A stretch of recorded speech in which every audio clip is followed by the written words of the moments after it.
So hello guys, आज हम discuss करेंगे chapter 3 class 11 plant kingdom NCERT।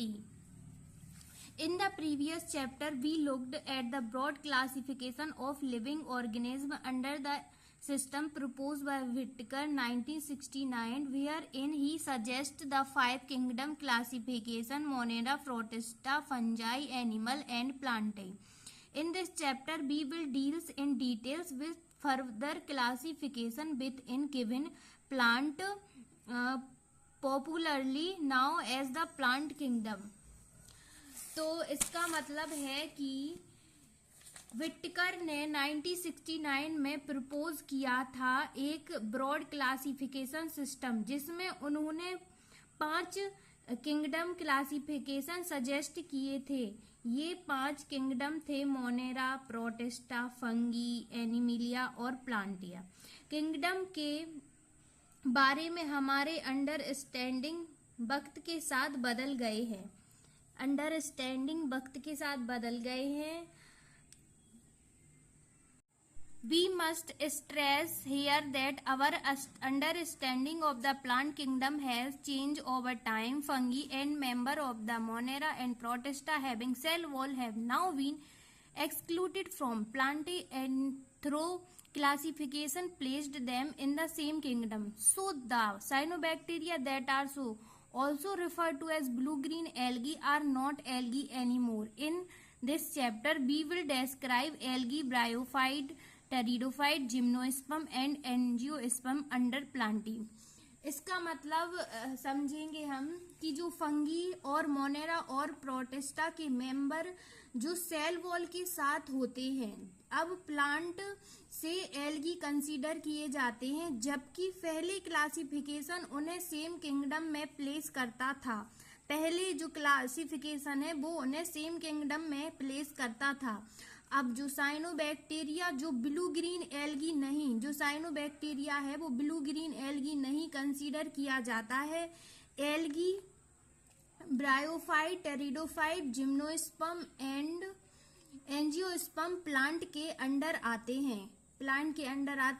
Bryophyte, pteridophyte, gymnosperm and angiosperm plant के under आते हैं। Let's us also look at classification within angiosperm to understand some of the concepts that influence the classification system। इसका मतलब है कि जो classification system में concern include plant characteristic, evolution, relationship और जेनेटिक सिमिलरिटी हैं। जो The early system of classification use only gross superficial morphology characters such as habit, color, number and shape of leaves।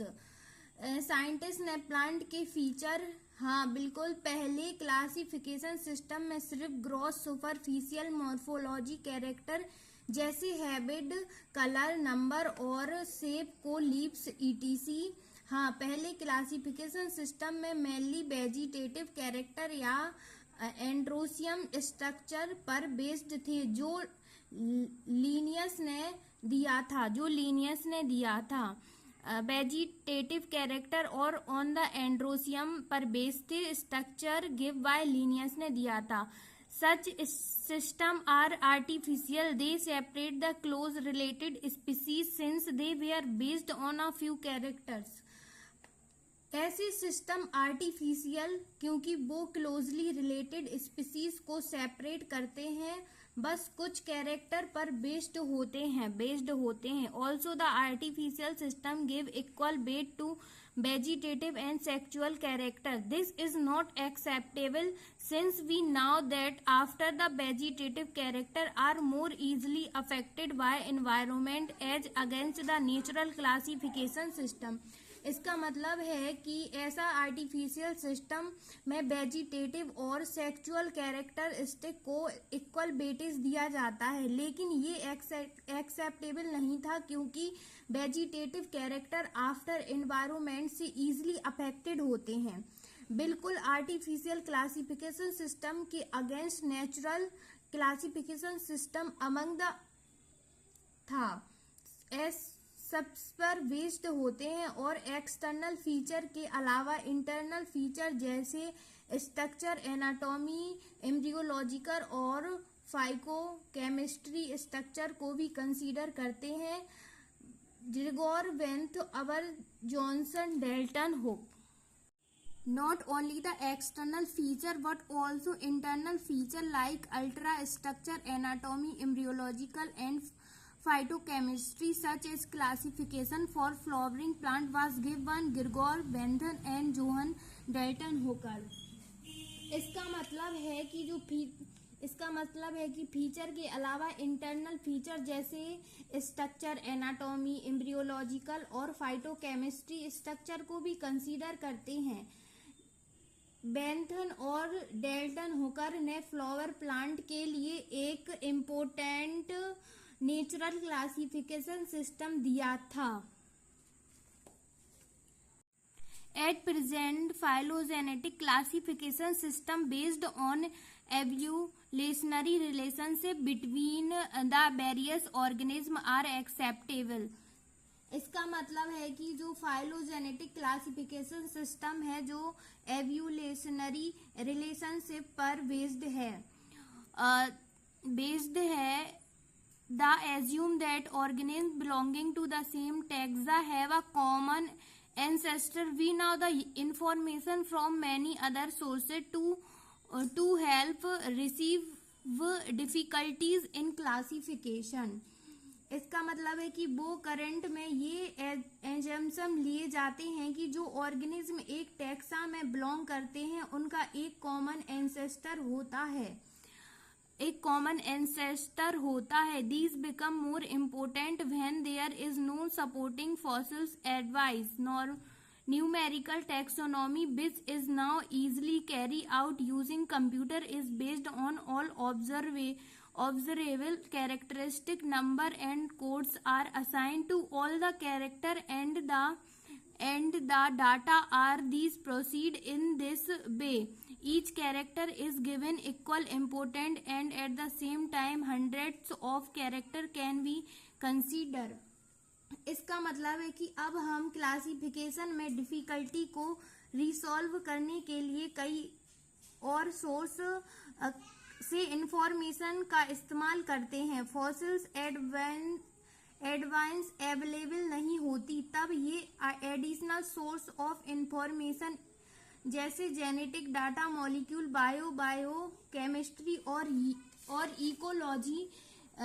Ecology. Numerical taxonomy which is now easily carry out using computer is based on all observable character.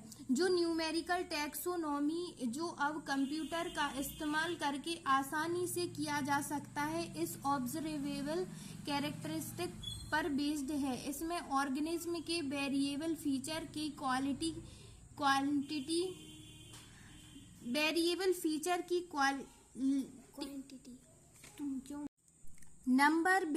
number and codes are assigned to all the character and the data are then proceed in this way। Each character is given equal importance and at the same time hundred of characters can be considered taxonomy। Various feature को quantify किया जाता जैसे कि morphology, behaviour, physiology, genetic makeup etc. Numerical taxonomy में हर character को number पर code assign किया जाता और फिर डाटा के प्रोसेस किए जाते हैं। इस तरीके से हर कैरेक्टर को इक्वल इम्पोर्टेंस दी जाती है और एक साथ 100 ऑफ कैरेक्टर कंसीडर किए जाते हैं। इस प्रोसेस से ऑर्गेनिज्म के क्लासिफाई करने में मदद मिलती है। हर एक कैरेक्टर के इक्वल वेटेज होते हैं। Cytotaxonomy that is based on cytological information like chromosomal number, structure, behaviour and chemotaxonomy. Cytology information का यूज करके साइटोजेनेटिक्स या साइटोटैक्सोनॉमी में प्लांट के केमिकल कंस्टिट्यूशन का इस्तेमाल कन्फ्यूजन से रिजॉल्व करने के लिए किया जाता है। टैक्सोनॉमिस्ट आजकल इस टेक्निक का इस्तेमाल करते हैं जिसे प्लांट को क्लासिफिकेशन किया जा सके, जहां साइटोलॉजिकल डाटा का इम्पोर्टेंट रोल होता है। एल्गी क्लोरोफिल कैरी करती है। Chemotaxonomy that use chemical constitution of the plant thus resolve confusion are also used by taxonomists these days.